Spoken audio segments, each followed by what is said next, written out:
C'est quoi le titre du message, donc? Vivre pour le roi. Y a-t-il des chevaliers, des chevalières, des cavaliers, des soldats, des fils et des filles du roi qui plient le genou en signe de « Je capitule, je ne suis plus le roi, le petit boss de ma vie.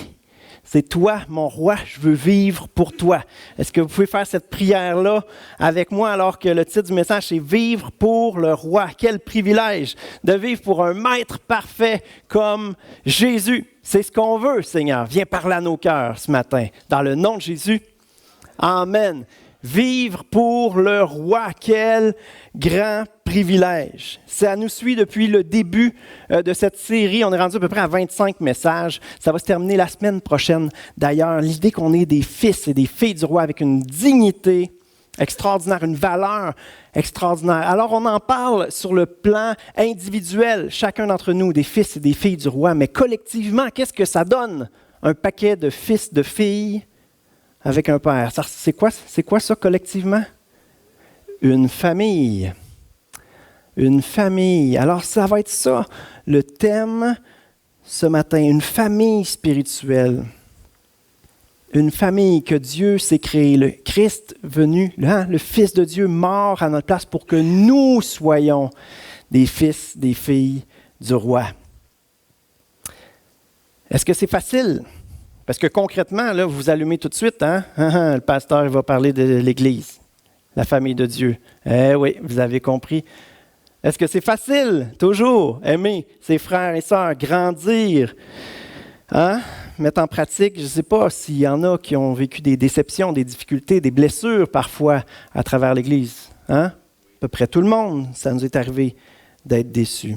Et ce matin, on va voir comment ça peut être possible. Qu'est-ce qu'il faut que le Seigneur fasse pour que ça naisse en nous, ce sentiment, ce devoir-là d'aimer nos frères et sœurs en honneur pour le roi, en honneur pour notre Père. Il y aura 3 points ce matin. Premièrement, comprendre pourquoi la famille, c'est si important au cœur de Dieu. Deuxièmement, se consacrer. Il y a un engagement du chrétien qui est nécessaire pour devenir un membre actif de cette famille. Je ne dirais pas juste un membre actif, un membre constructif, constructeur, un membre qui ajoute de l'amour, qui ajoute de la vie dans cette famille-là. Et le troisième, c'est le comment. Alors, si vous voulez vous en souvenir, il y a 3 C. Comprendre, se consacrer et le comment. Et là, on a tous hâte au comment. On se demande pourquoi tu ne commences pas avec ça. Bien, les 2 premiers vont nous aider à comprendre, puis même on va adresser pourquoi on a tant de la misère à le vivre dans ce bas monde, alors qu'on sait parfaitement, on sait très bien que c'est l'idéal de Dieu. C'est tellement important au cœur de Dieu. Je ne sais pas pour vous, quand on entend le mot famille, pour vous, le mot famille, est-ce que ça résonne comme quelque chose de positif, comme quelque chose d'agréable? C'est pas toutes les familles que c'est le fun de faire partie, hein? C'est un défi même dans notre famille biologique, mais il y a des gens que leur famille, beaucoup de difficultés. Mais qu'est-ce qui caractérise une famille? Ce qui caractérise une famille, contrairement à des amitiés, c'est un lien de sang. N'est-ce pas? Même parent, on a un lien de sang. Donc, quelqu'un qui est ton frère, qui est ta sœur, bien, jusqu'à la mort, ça va être ton frère, ça va être ta sœur. Idéalement, une famille, il y a une sécurité justement du fait que ces relations-là ne s'arrêteront jamais. Quelqu'un qui est ton frère sera toujours ton frère, pour le meilleur et pour le pire. Mais quand il y a une sécurité comme ça, il peut y avoir un amour mutuel, il y a quelque chose de bien qui est supposé se développer dans la famille, puis on grandit ensemble. On a grandi ensemble et le but, c'est de continuer de grandir ensemble. Dans la famille de Dieu, est-ce qu'on a un lien de sang? On a chanté ce chant-là hein, dans lequel il y a une parole que je n'avais jamais entendue avant, puis qui m'avait quasiment choqué un peu quand je l'ai entendue la première fois. Hein, ça parle du sang de Jésus, puis ça dit « Son sang coule dans mes veines ». La première fois que j'avais entendu, c'est quoi, transfusion sanguine du sang de Jésus? Je sais pas, peut-être que je suis trop biologiste, là, tu sais, je pense pas tout de suite au sens spirituel de la chose, mais oui, Christ mort pour nous, son sang qui nous lave. Quand on prend le repas du Seigneur, hein, ce symbole-là, qu'on boit son sang coule dans nos veines. C'est lui qui nous a donné la vie. Et c'est son sang qui nous unit pour le meilleur et pour le pire. Veux pas. Tu as accepté Jésus comme ton sauveur, tu as été réconcilié avec ton Père. Ah ben ton Père a déjà des fils puis des filles. Tu viens de te retrouver dans une fratrie, grande fratrie, où on est supposé grandir ensemble, où il est supposé y avoir une sécurité parce qu'on sait qu'on va être frères et sœurs toute notre vie.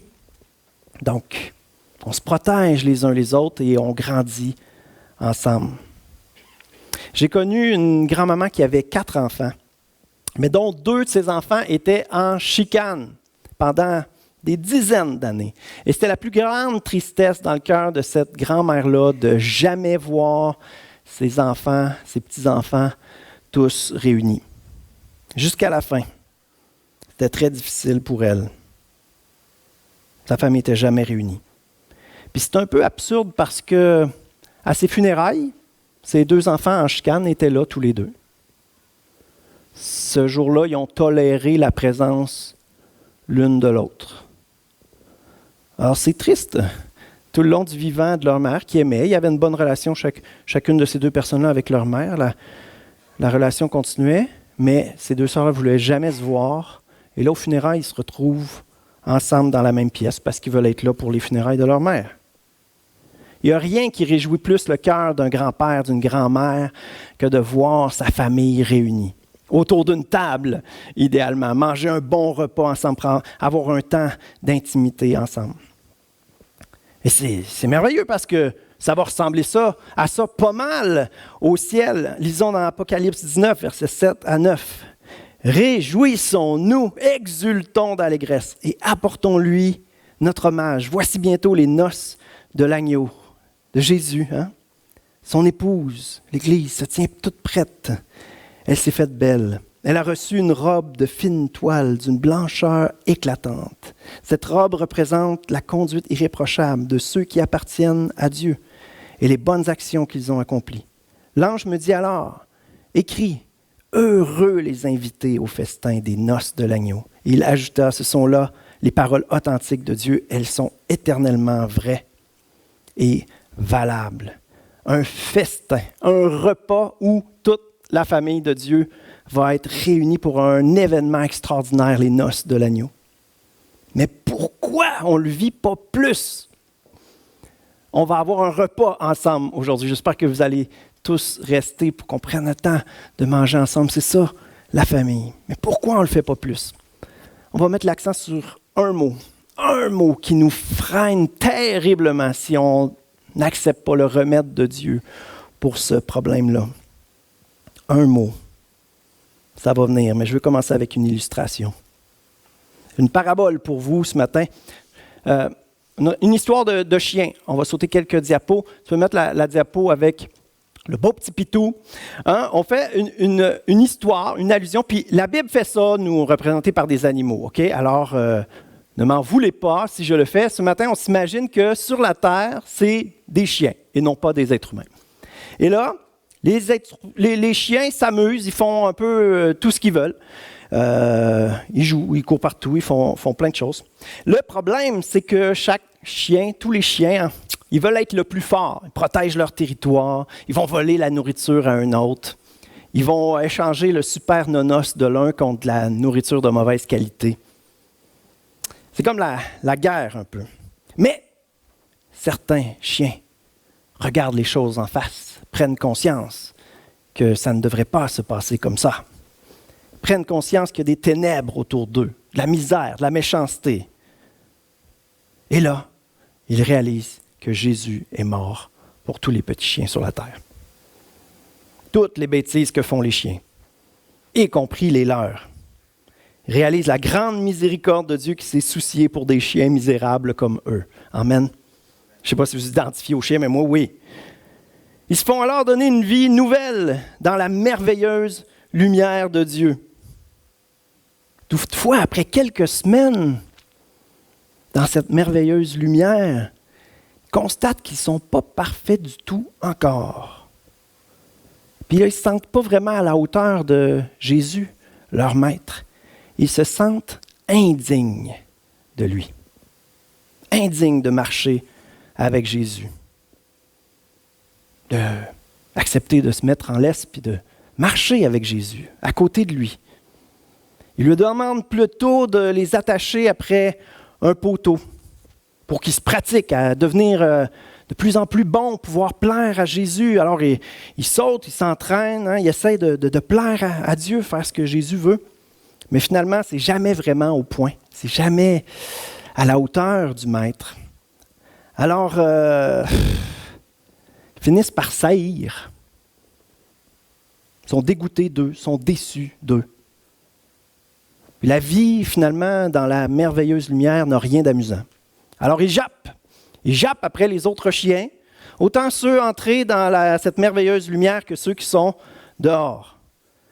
Et malheureusement, pour beaucoup de chrétiens, la vie ressemble un petit peu à ça. Et si vous avez été dans le passé dégoûté de l'Église, c'est la réalité de beaucoup trop de gens. Souvent, c'est parce que vous avez senti cet esprit-là.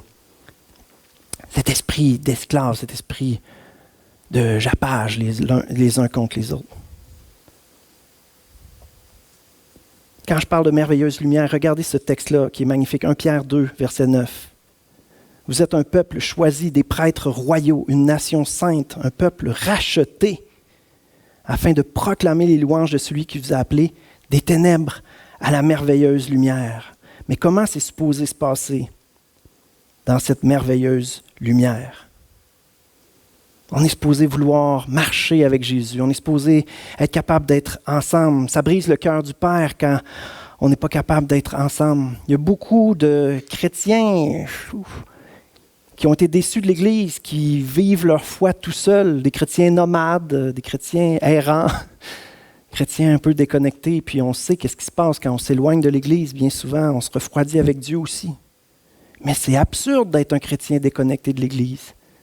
Tu vas passer l'éternité avec tes frères et sœurs. Ça serait une bonne idée de s'habituer un petit peu avant. Puis le cœur du Père, il n'y a rien de plus cher à un père que de voir ses enfants réunis. Mais tellement de gens ont été déçus par l'Église. Mais si vous aimez votre Père céleste, vous devez apprendre à aimer vos frères et sœurs. C'est ce qu'on appelle se consacrer, vivre pour le roi, faire la volonté du roi, se consacrer.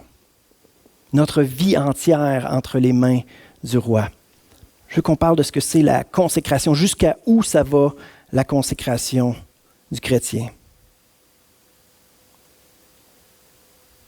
Tout entre les mains de notre roi. Jésus qui nous appelle à marcher avec lui. C'est difficile si on se sent indigne. C'est difficile de marcher avec Jésus.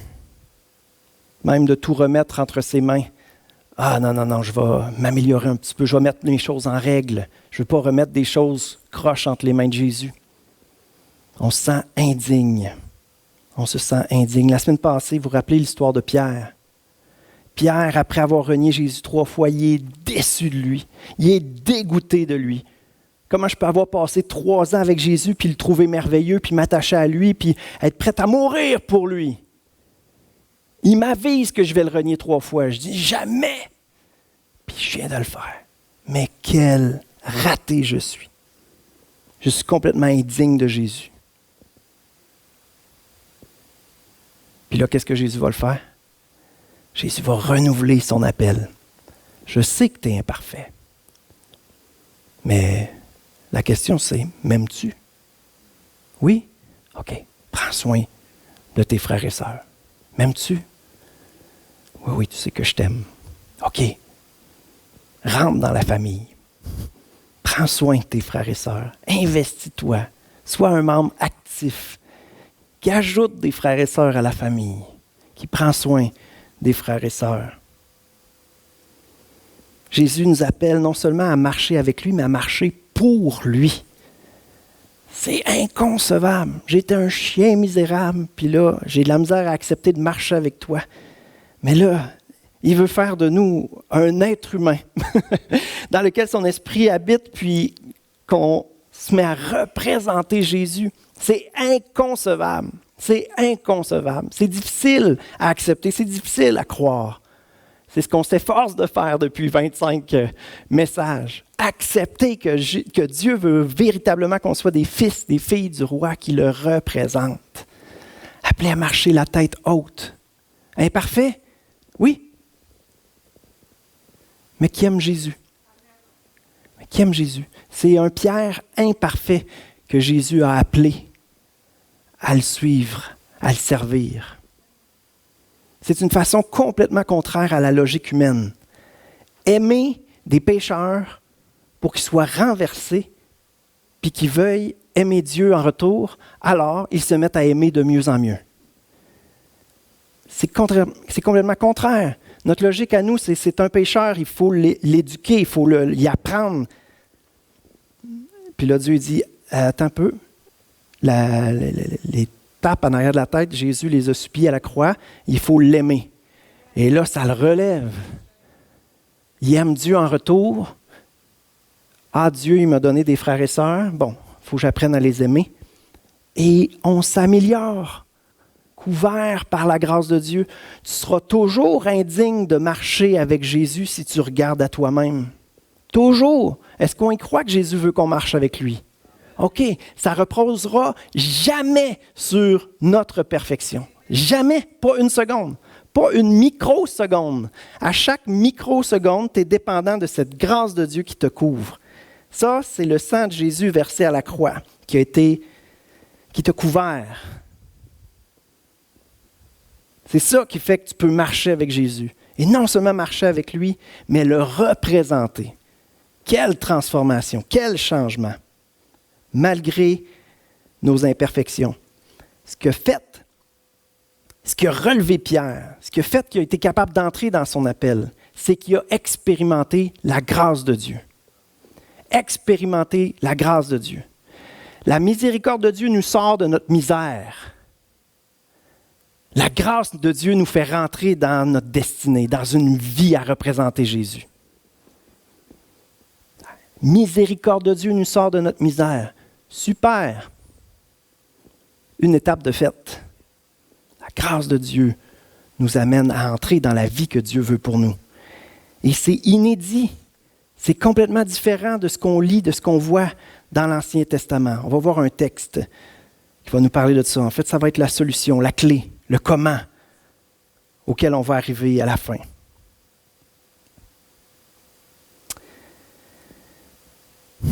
Une vie dans la honte spirituelle, une vie avec un sentiment d'indignité, de mépris de soi. Le mépris des autres va suivre bien souvent. Ce n'est pas ce que notre Père Céleste veut pour ses enfants. Ce n'est pas ça qu'il veut pour ses enfants. Notre sentiment de honte, d'indignité, il vient de où? Il vient de notre passé, il vient de notre présent. On est encore ordinaire, surtout si on se compare à Jésus.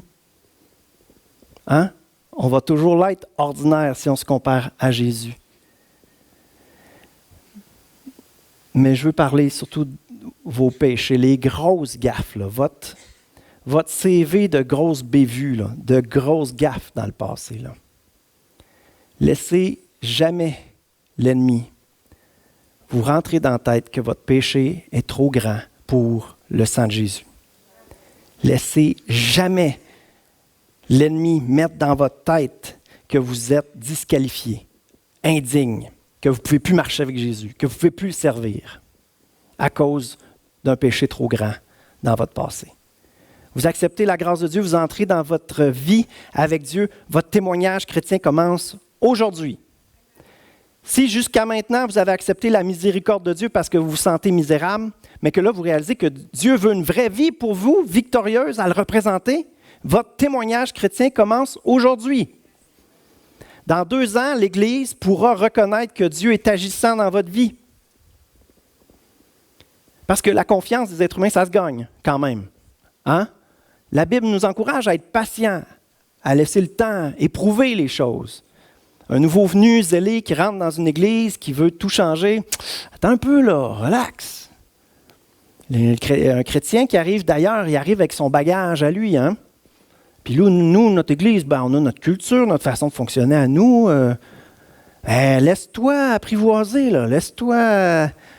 Alors, j'ai repris l'image du chien apprivoisé. Je veux dire, laisse-toi adopter, hein, puis qu'on s'habitue, qu'on apprenne à s'aimer. Quelqu'un qui arrive sur ses grands chevaux, qu'on dit, comme un chien dans un jeu de quilles. Non, il faut s'acclimater, il faut entrer dans la famille, faire partie de la famille, s'aimer les uns les autres, et on gagne la confiance. Puis là, Dieu peut nous utiliser pleinement au sein de notre assemblée, au sein de notre Église. Mais aux yeux de Dieu, un péché confessé est un péché pardonné. Donc, tes erreurs terribles du passé, prends le temps de sentir ta misère. Prends le temps de peser le poids de ton péché, là. Ça, c'est vrai. Ça s'appelle de la contrition. Il faut s'arrêter, puis prendre conscience de l'horreur de notre péché, pour ensuite réaliser l'incroyable grâce de Dieu. Parce que oui, je t'indigne. Oui, c'est dégueu ce que j'ai pu faire. Mais Jésus est mort exactement pour ça. Pour me relever. Pour me donner une vie nouvelle. Ne vous laissez jamais convaincre que votre péché est trop grand pour le sang de Jésus. Il y a deux options qui s'offrent à quelqu'un qui reste dans l'indignité. Deux options. Puis on s'entend, humainement, on est tous indignes, OK? De Jésus. Je l'ai dit tout à l'heure. C'est pas à nous qu'il faut regarder, c'est à Jésus. C'est lui qui nous rend dignes, en esprit et en vérité. Il faut apprendre à marcher en fonction de ce que lui dit, et non pas de ce que nous on pense, que nous on sent. N'est-ce pas? OK. Donc, là, actuellement, je parle d'un sentiment d'indignité spirituelle qui est à bannir du cœur d'un enfant de Dieu, purifié par le sang de Jésus. OK? Quelqu'un qui persiste dans cette indignité-là a deux options, deux alternatives. La première, tout faire pour ne pas déplaire à Dieu. Ça, c'est l'histoire du chien attaché. Et ça donne quoi comme famille? Ça donne une famille de japeux. Puis, si vous avez été dégoûté par l'Église, probablement qu'il y avait du jappage. C'est un esprit d'esclavage. La deuxième option est beaucoup plus commune, beaucoup plus courante dans notre société axée sur le plaisir. Qu'est-ce qu'on va faire si on n'est pas comblé dans notre vie chrétienne? On a ce sentiment d'indignité-là, fait qu'on vit une vie chrétienne comme à temps partiel, hein? Très modéré. On fait le minimum comme chrétien. Qu'est-ce qu'on fait dans ce temps-là si on n'est pas à fond dans la vie chrétienne? On va trouver un équilibre entre une vie chrétienne ordinaire, correcte, et réussite dans ce monde, les plaisirs de ce monde. On va trouver un équilibre avec ça. Puis on va même se construire une théologie qui justifie ça. Moi, au moins, je suis un chrétien qui brille dans le monde. Ça brille pas si fort, habituellement. Ça, il y a toute une série qui a été faite là-dessus. Ça, c'est le chrétien libéral. Et l'autre qui veut plaire à Dieu de toutes ses forces, comme Pierre qui coupe une oreille. Ça, c'est le chrétien légaliste. Que ça repose sur ses efforts à lui. Tu vas voir, je vais t'impressionner Dieu. Il y a une série, je pense, de 5 messages qui a été faite là-dessus. Mais ce sont les deux options. Si ta vie chrétienne est insatisfaisante, c'est les deux options. Continuer de forcer ou te faire un équilibre entre vie chrétienne correcte. Une vraie vie chrétienne à fond, ça, c'est les pasteurs, ça. Non. Tout entre les mains du roi. Le roi se soucie, prend plaisir à ta job dans une shop. Fais-le pour le roi. Peu importe ce que tu fais, tout ce que vous faites, faites-le de bon cœur, comme pour le Seigneur.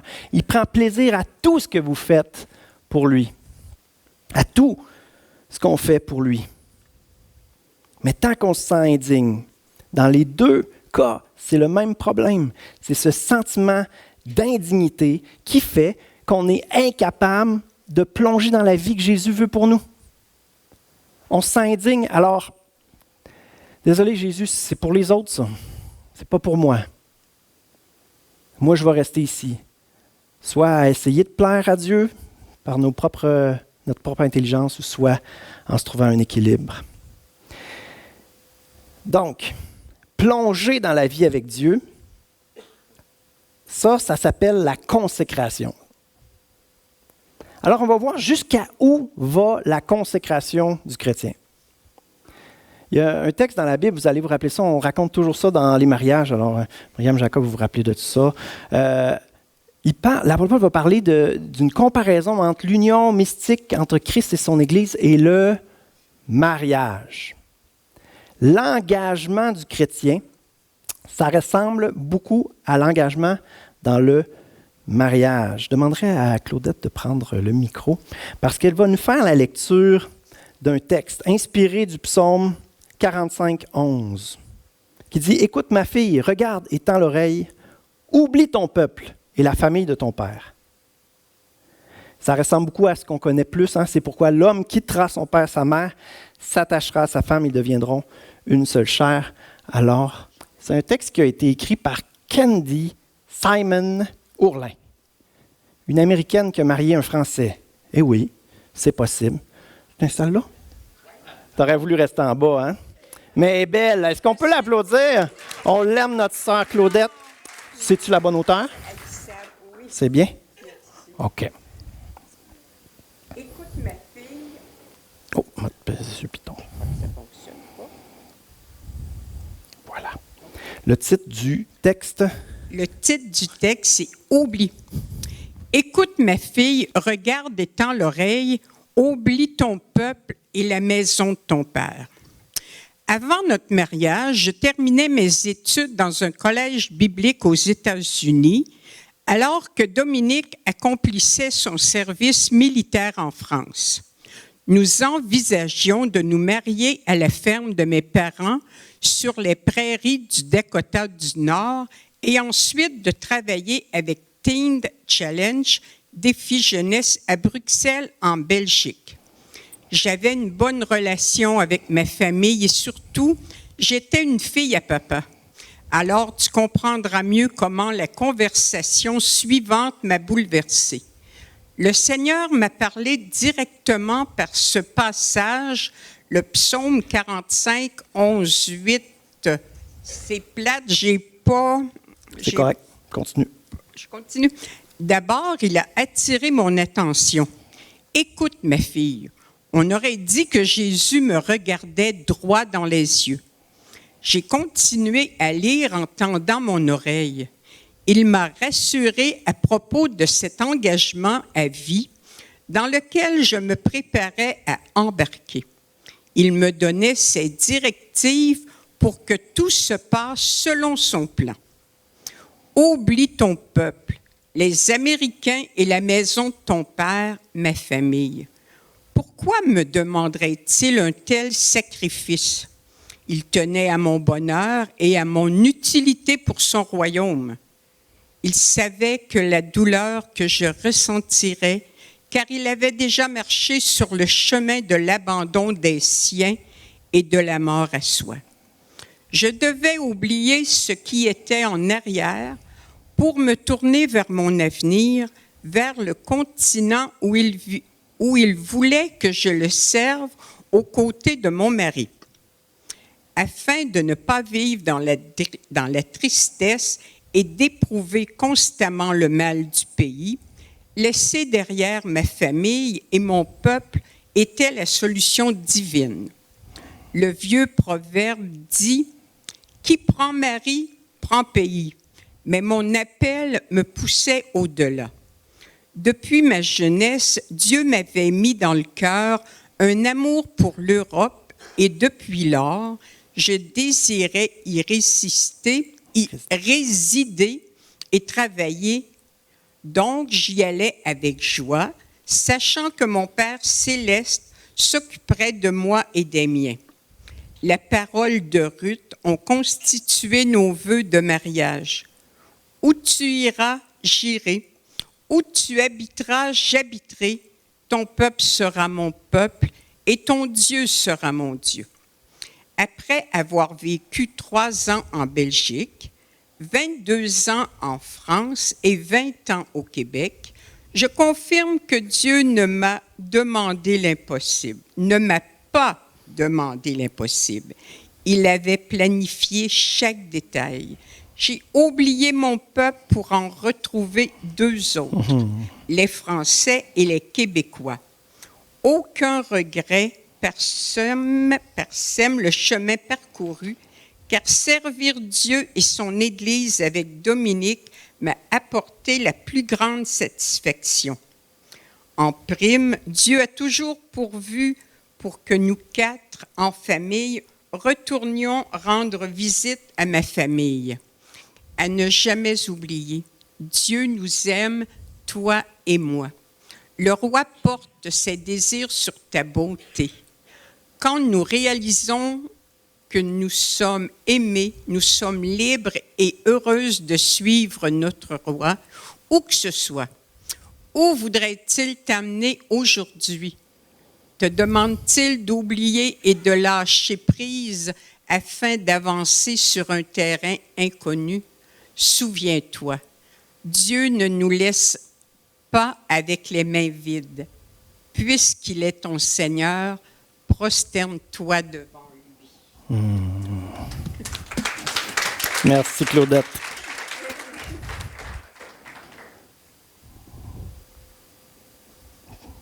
Tout quitter pour le suivre.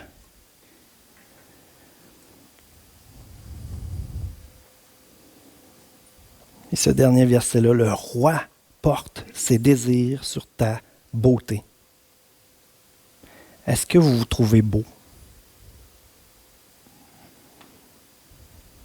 en Jésus-Christ? Est-ce que vous acceptez que le roi vraiment veuille que vous marchiez avec lui? Le remède au sentiment d'indignité, de culpabilité, de honte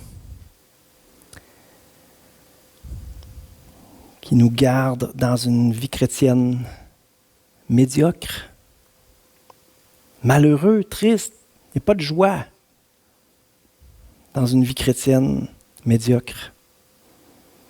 Le remède pour entrer dans une vie abondante, heureuse, de gloire en gloire, de progrès en progrès. Le remède, c'est le même que Pierre a expérimenté à terre, démoli. Plus d'avenir avec Jésus pour moi. Le remède, c'est d'accepter puis de décider d'avancer en acceptant la grâce de Dieu qui repose sur nous tout le temps. Souvent, on est bon pour avoir un moment où on prend conscience de notre indignité. On sait que Dieu nous aime. Puis on l'accepte pour nous. Puis on vit un beau moment dans l'amour de Dieu. Mais on reste là. C'est beau de savoir, c'est beau d'accepter, mais la foi, c'est d'avancer, de marcher en étant conscient qu'on a accepté, puis qu'on peut marcher et que ça continue, ça nous suit. On va continuer d'être imparfait. Mais il va y avoir de la grâce pour toutes les saisons de notre vie. Un péché pardonné sera un péché confessé sera un péché pardonné. On va pouvoir continuer de marcher avec le Seigneur toute notre vie. Un passage qu'on a regardé plusieurs fois, Romains 8, 15, 16, mais parfois il prend tout son sens alors qu'on comprend quelque chose de nouveau. Vous avez reçu. C'est au passé. Vous êtes un enfant de Dieu, vous avez compris l'amour de Dieu pour vous, le sacrifice de Jésus à la croix, vous avez été réconcilié avec le Père.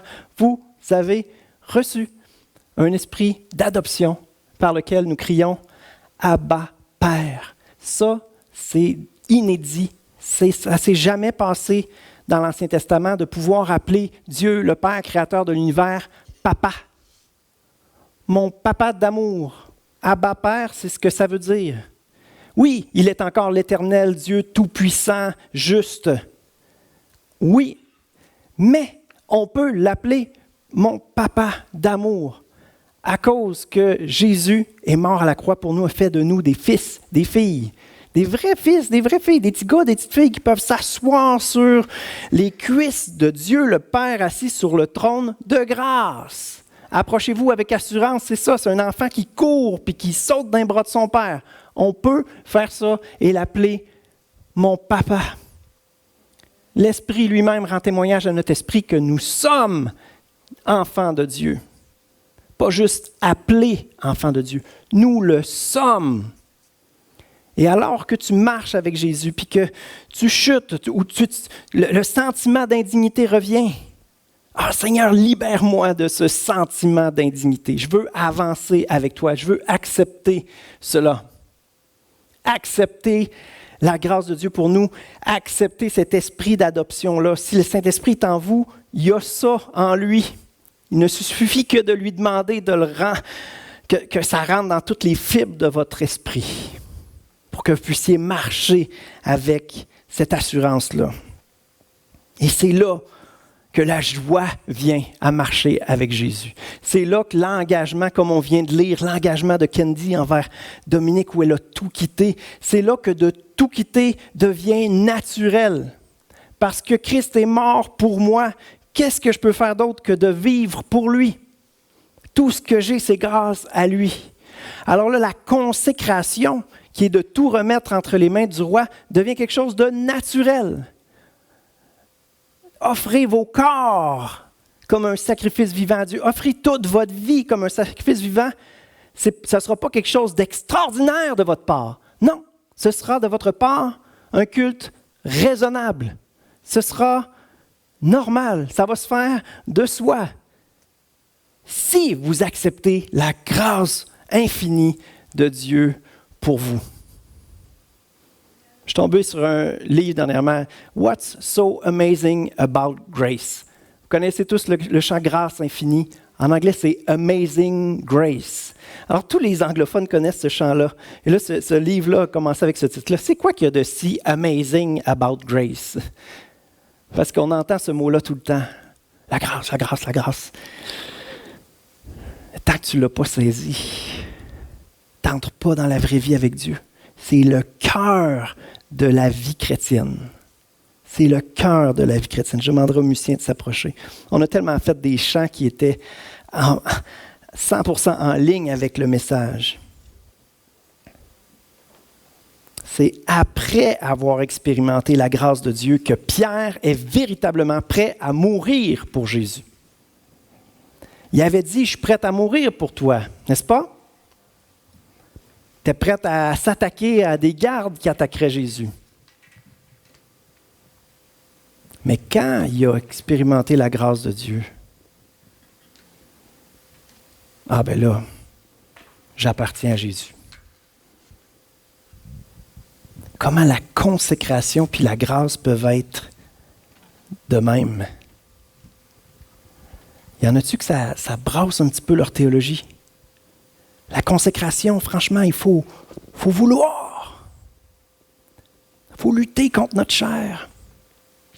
C'est vrai, il va y avoir un combat contre notre chair toute notre vie. Mais même alors qu'on est dans ce combat-là, il y a de la grâce. Et ce combat-là se fait de façon joyeuse, parce qu'on sait que tout ce que Dieu fait en nous, c'est pour notre bien. Tout ce qui meurt en nous, c'est pour que Christ prenne la place. Puis c'est merveilleux. Et c'est là qu'on devient des frères et sœurs qui ajoutent de la vie dans l'Église.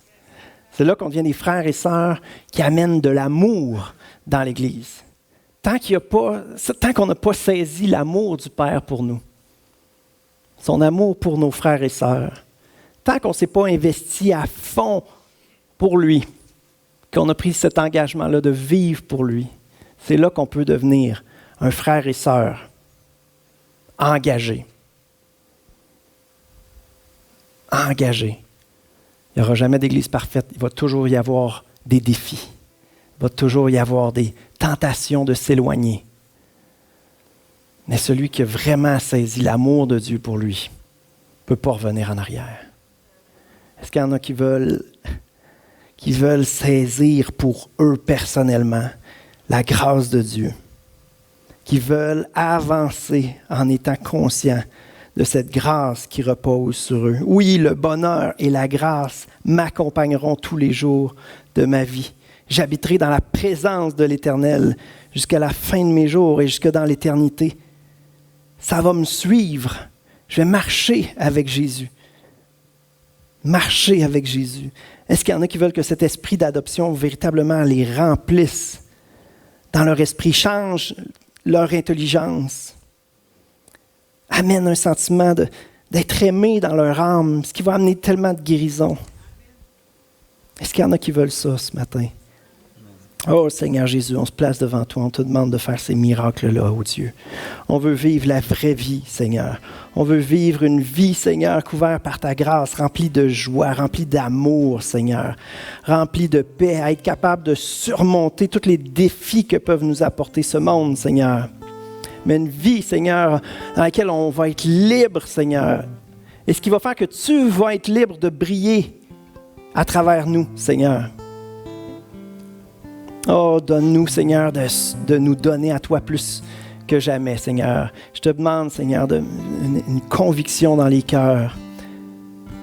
Une conviction dans les cœurs, Seigneur, qu'on a tout à gagner à se consacrer à toi. Et qu'on puisse, Seigneur, réaliser que tu nous veux vraiment. Le roi te trouve beau, te trouve belle. Il te veut avec lui. Il te désire. Il y a des rêves, des projets pour toi. Seigneur, on veut y entrer. Alléluia.